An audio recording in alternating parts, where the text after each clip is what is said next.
Welcome. I'm Tracy Smith, and this is Here Comes the Sun, a closer look at some of the people, places, and things we bring you every weekend on Sunday morning. They're close friends with a lot in common, successful TV careers, and they're both single fathers by choice. So when Anderson Cooper sat down with Andy Cohen, we got a revealing look at their lives off camera. How has parenting changed you?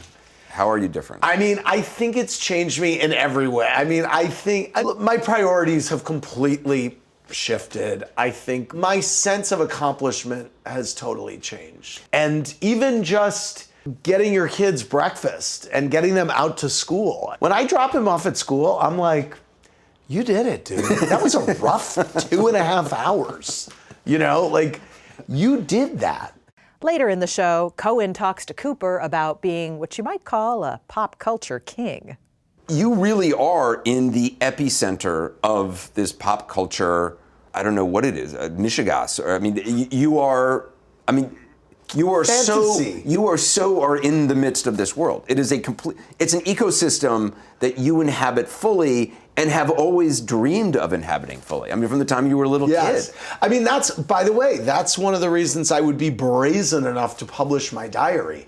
I think that the world around me, behind the scenes of a talk show, parenting 2 kids, living in the greatest city in the world, interacting with very random famous people all the time, that to me is a delicious cocktail that needs to be shared. Then, are you a shoes off or shoes on kind of home? Rocca explores the science and etiquette of the great shoe debate. For many in the shoes off camp, it's strictly about hygiene. Indiana University biogeochemist Gabriel Filippelli has been tracking what the shoes on people are tracking into their homes, including at least one dangerous contaminant. I took samples of my dust and brought it into the lab, and it was like, oh my God, it was super high for lead. And by taking your shoes off, you still might have some lead in the house, but significantly less. That's exactly right. That's all coming up right here on Here Comes the Sun. You may know Anderson Cooper as host of CNN's AC 360 and a 60 Minutes contributor. And you may know Andy Cohen as a talk show host. But did you know they're also great friends? Here's Anderson interviewing Andy. Well, this is weird. It is a little weird. Well, it's very weird. Your whole body posture. Am I weird? Yeah, you seem like formal. This is not I a different suddenly version. feel very vulnerable. I don't know where this is going. You need to do your Barbara Walters Jedi thing right now and make me feel comfortable. I was going to start this off. So it turns out interviewing your closest friend is not so easy. I met Andy Cohen nearly 30 years ago. He had really long hair then and was a young producer at CBS News. Over the years, we've become really close. We vacation together. We are taking a mystery shot. Spend New Year's Eve together. And both of us decided to become dads in our early 50s. He's very lifelike. That's Lucy, Andy's daughter, who just turned 1. His son Benjamin is 4. I have a 3-year-old son, Wyatt, and a 1-year-old named Sebastian. So what's Lucy done today? She went to music class. Oh, yes. Yeah. It turns out we both wanted to have kids for similar reasons. That's right. Your mom loved that Peggy Lee song, Is That All There Is? That's where I was. I was approaching 50, and I heard that song in my head. I was like, there's got to be a greater purpose for me. This is wonderful, and I absolutely love it, but this is not, there has to be a greater purpose. How has parenting changed you? How are you different? I think it's changed me in every way. I think my priorities have completely shifted. I think my sense of accomplishment has totally changed. And even just getting your kids breakfast and getting them out to school. When I drop him off at school, I'm like, you did it, dude. That was a rough 2.5 hours. You did that. Do you feel, yes, I do. Has Wyatt moved to a toddler bed yet? No. What is your obsession with toddler beds? Well, call me when Wyatt moves to a toddler bed. It is how hard hell. can a toddler bed? Oh, you are messing with your life. Basically, what we're all doing, with all due, is keeping our children in a cage, which is the crib. Okay? No, I mean, they can't get out. It's not a real, it's a beautiful, But like the toddler bed is a nightmare. That's an because expressway? they now have free will. And they are coming to you at all hours. All of the rules, no more. The lines are blurred and the power shifts. Young Benjamin holds the keys to the castle. Andy writes about his new life with kids in his fun and fast-paced new book, Daddy Diaries, The Year I Grew Up, the third in a best-selling series of diaries he's written. But yeah, I know. I'm trying to get this off, but I can't. It's about the high highs and low lows of being a single dad who also works long hours in the center ring of an often manic media circus.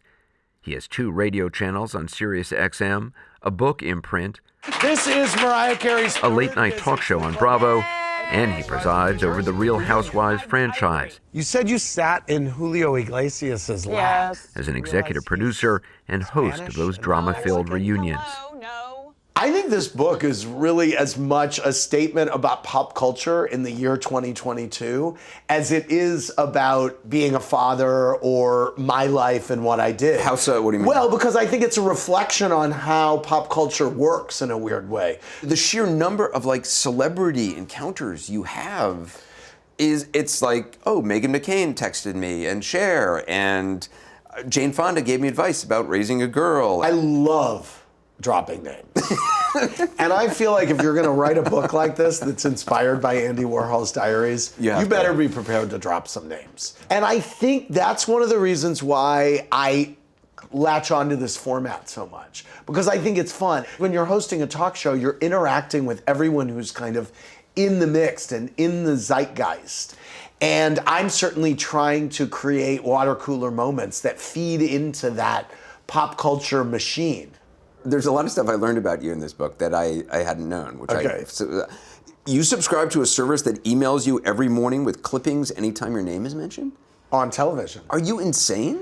Why would you do that? I think it's interesting. Well, of course you think it's interesting. It's about you. Yeah, exactly. Well, I mean, I don't send the clippings to you. I mean, it's for me. It's my own thing. It just seems... I always like to take stock on where I am in the world.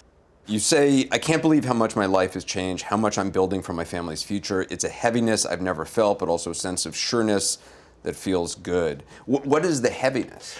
Well, it's interesting. I've never, as I think you know, I am not someone who worries. Right. I am not someone who walks around. I've never met anybody who is as happy and optimistic and enjoys their life more than you. And I think this year, for the first time, I think having Lucy, my second child, I think suddenly I was like, wow, I have 2 kids. I'm doing this alone. You have help. Yes. And doing this without a partner, did that give you great pause? I'm happy to say it didn't. I just thought, I want to do this, and I'm doing it, and I know it's going to be really hard, and I don't know what that actually means. Has it changed the way you think about finding somebody to be involved with? I mean, is the bar a different bar for what the person needs to be like? Yeah. I mean, I think that some, go-go dancer that you would be trying to set me up with 3 years ago maybe wouldn't be the... Have I tried to set you up with a go-go dancer? No, but why haven't you? Anyway. But are you really ready to I don't know that you're ready to have a partner? Somebody there all the time. Yeah. Well, I mean, I got 2 kids here all the time. So what makes you think I'm not ready? Like, have I not shown enough that I'm settling down? I mean, what do I have to prove to you? Good morning. Good morning to you. Andy often Instagrams about some of the joys You're crying because you want to stay at the supermarket? and frustrations of being a parent. And I've noticed he's starting to sound a little bit like his mom, Evelyn Cohen. But I wasn't sure how to mention it to him. Do you find yourself becoming your parents? One of the things I realized in writing the book is that I am becoming Evelyn Cohen, who looks for and finds things to worry about. And I now am in my bed with a carousel of worry churning in my head. It's not fun. It's not who I am. I'm like, who are you? Who is this guy? What do you worry about most with them now? As a single parent, I just worry about being everything to them. And I want to be everything to them. And I know how impossible that is in a weird way. If I spend 3 hours with Ben and then I have to go to work, you're at work and you're like, did I spend enough time with Ben today? If Ben tells me that I'm his best friend, or he grabs for my hand to hold it, or he cuddles me extra tight, there's not going to be a bigger win in my day than that. That's sweet. You're sweet. Marry me. Do you want to get married someday? To you? No. Was that a proposal? Are you proposing? Do I want to get married? I got to tell you something. Not only do I love, but how fun would my wedding be? Up next, an exclusive excerpt from our chat with Andy Cohen. You can only see right here on CBS News Streaming. Stay with us. I didn't expect it. It was new. As promised, here's more from Anderson Cooper and Andy Cohen. Isn't this surreal? You and I, two gay dads, sitting here on the prestigious CBS Sunday Morning, talking about our parenthood experiences. Who would have thought, honestly? Well, that's true. It's wild. What is it you're worried about now? What am I worried about now? Yeah. Homes in construction, schools for my children, my children's health. What happens if something happens to me? I'm doing this alone. My health, their friends, their livelihood, is this setup okay? Right. Am I around enough? Right. Is that None enough? of these are things I've ever heard you say before you had kids. Exactly. Yeah. Before you had kids, it was like, where am I going to eat tonight? Or like, Right. who am I going to have a kiki with tonight? Right. How late am I going to sleep? Should I sleep till 10 or 11? But are you happier this way? I am happier this way. I feel a sense of purpose for the first time. And I think writing these books are like, I'm not in therapy presently. I would like to be, but and I will be. But I think writing these books actually was a form of therapy for me. And I think the first couple books, I was looking at it, and my takeaway was, is that all there is? Am I just going to be a late night talk show host, party guy? Is that my destiny? And how sustainable is that? And this year it was really looking, okay, well, when you put down every day in print for publication what you're doing and how you're living, it certainly causes you to question what you're doing and how you're living. But you really are in the epicenter of this pop culture, I don't know what it is, Michigas. You are Fantasy. are in the midst of this world. It's an ecosystem that you inhabit fully and have always dreamed of inhabiting fully. From the time you were a little kid. By the way, that's one of the reasons I would be brazen enough to publish my diary.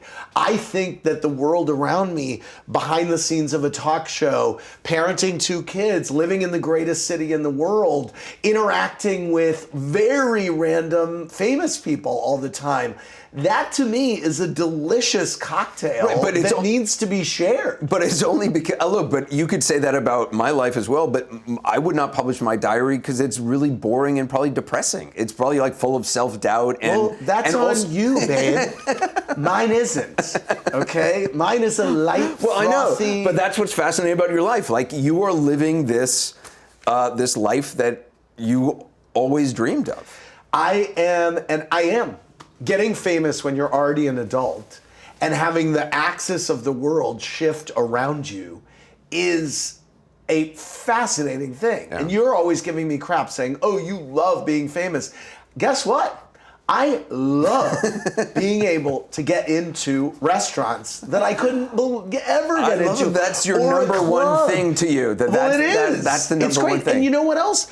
I love walking down the street and having people say, hey, Andy. And I say, hey. And I'm like, wow, do I live in Mayberry right now. It's incredible. This is amazing.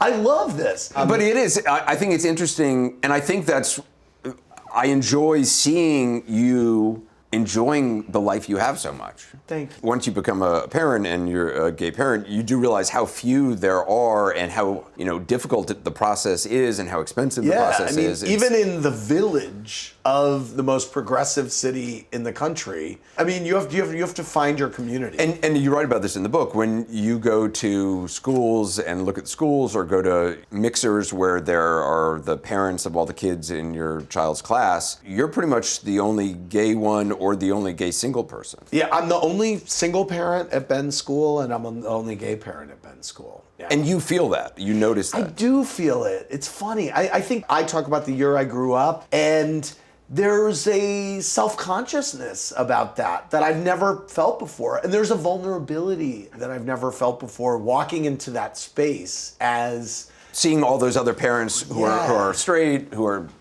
not single parents mostly. Yeah. That makes you feel less than. It makes me feel vulnerable in a way that I think was surprising to me. I didn't expect it. It was new. And it's just another thing to navigate, really. It is interesting. I hope that some young gay kids could be watching us and think, oh, wait, so... I want to be like these middle-aged guys? Well, maybe I want to be a parent and I could do it. I want to be like these gray-haired middle-aged guys. Right. When do I get gray hair? And wrinkles. And wrinkles. Up next, shoes on or off?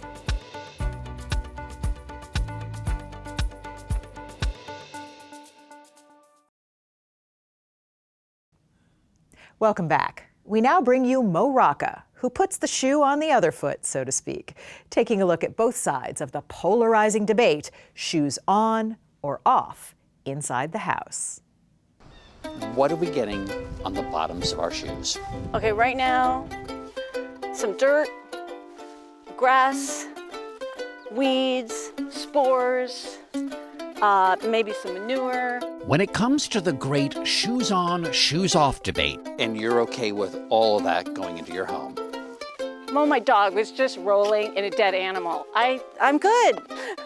Ask Amy advice columnist Amy Dickinson knows where she stands. What's happening here? Am I removing or? You're keeping your shoes on. Okay. Dickinson, who lives in the Finger Lakes region of New York, grew up on a dairy farm. I got together with some friends from high school last week, and I was asking them shoes on, shoes off, and they were all like, oh no, shoes on. And that's when I decided people who live in the country, we wear shoes indoors. Dickinson, who wrote a column on this very subject back in 2007, sees the debate as an issue of hospitality. In my experience, every time I have been asked to remove my shoes, of course I've done so, but I always feel like the host is valuing their floors more than they're valuing their guests or other people's comfort. Hey! Hi. Welcome. Come on in, Mo. Nice to meet you. Oh, no. But for writer Jeff Yang, asking guests to remove their shoes and wear slippers Left shark, right shark? is precisely about hospitality. I think what changing into slippers does is it gives you a sense of informality and comfort and intimacy, right? Yang is something of a convert. Growing up on New York's Staten Island, he didn't always abide by house rules. I was a little rebellious. I mean, that's the extent of the rebellion, right? Not like sex, drugs, and rock and roll. It's like, I'm going to wear my shoes in the house, Mom. And that was part of the reason that my parents felt like a semester spent abroad would be a good thing for me, to learn a little how things are supposed to be done. So at the age of 8, Yang was sent to stay with his aunt Chi Mei in Taiwan, where shoes are not worn in the house. I just sort of walked on in thinking, okay, I'm going to give her a big hug. But as I was walking in, she basically raised her hand and said, what do you think you're doing? And I stopped, and she said, if you walk into my house with your shoes on, you're walking across my heart. With those words, Yang's aunt instilled in him a deeper lesson. When you take off your shoes, you are changing yourself from a stranger to a friend and family member, and as a result are sort of transformed from outsiders to insiders. For many in the shoes off camp, it's strictly about hygiene. Indiana University biogeochemist Gabriel Filippelli has been tracking what the shoes on people are tracking into their homes, including at least one dangerous contaminant. I took samples of my dust and brought it into the lab, and it was like, oh my God, it was super high for lead. And by taking your shoes off, you still might have some lead in the house, but significantly less. That's exactly right. Okay. And I've now done a post-measurement of my own human experiment. It's reduced by more than half. Reduced by more than half, okay. So that's a lot. That's a lot. If you weren't sure where he stands, Filippelli shared his findings in an opinion piece entitled, "Wearing Shoes in the House is Gross." Are you surprised at how contentious this is? I was. I mean, it is a deeply ingrained emotional subject, apparently. And why do you think it is? I think it taps into something that we can have an argument about that's not political or religious, that is robust, and it doesn't make someone feel terrible afterwards. So whether you're shoes on or shoes off, consider this footnote from Jeff Yang. People who want to keep their shoes on could put on booties over their outer shoes, not a problem. As long as you see the other person, I think there's almost always a way to actually get around these differences. I'm Tracy Smith. Thanks for joining us. We'll see you here next time on Here Comes the Sun.